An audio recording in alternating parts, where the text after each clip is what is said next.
To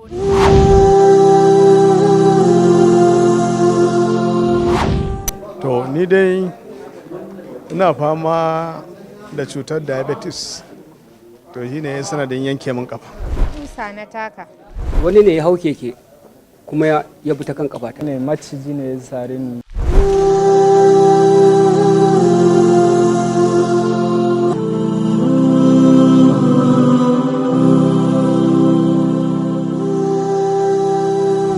Naka sai naka a daidai lokacin da waɗansu shugabanni ke nuna wa talakawa halin ko in kula. Shi kuwa mai girma gwamnan jihar Kano Dr. Abdullahi Umar Ganduje Khadimul Islama ya mai da hankalinsa ne wajen ceto nakasassu da marasa galihun jihar Sani daga kuncin rayuwa ta hanyar inganta lafiyarsu. A daidai lokacin da ake shirye-shiryen shiga sabuwar gwamnati a karo na biyu, daidai da lokacin da gwamna Khadimul Islama ke kulla yarjejeniya da gidauniyar Talaram ta kasar India wadda ke da haɗin gwiwa da ƙungiyar Jubnis don sama ma waɗanda suka rasa kafafu da hannuwa da naƙirar fasahar likita. Gwamna Ganduje ya ce a shiga lunguna da sakon jihar Kano don zakulo mabukatan da za su mori wannan tsari. Mai girma mataimakin gwamnan jihar Kano Dr. Nasir Yusuf Gawuna shi ya ruwa ya tsaki wajen ganin wannan kudiri na mai girma gwamna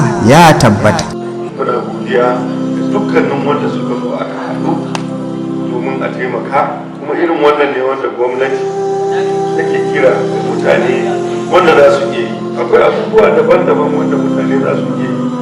Yanzu wannan foundation din tun daga kuwa duniya India suka zo nan, kuma akwai wanda za su iya a nan din, akwai wanda kuma ko da kosai ne guda biyu zai iya bayarwa da safe ya ba wani ya ci, in ya ci ya samu nutsuwa at least da zai bauta wa ubangiji, ko kuma ya fita ya je neman abinci. Shin ko me waɗanda suka amfana da wannan tsari suke faɗa? Taɓa tsammanin zan wuri zan tafi mallaka wannan ba, kuma ga yau ko awa biyar ban mutu a jami'a mallake ta. Allah ya saka musu alkhairi, Allah ya sa ko su gama mulkin su lafiya. Gaskiya na ji daɗi sosai. Maimakon abinda ban taɓa tunanin zan same shi ba, Allah ya kawo lokacin da za a bani shi. Na ji daɗi.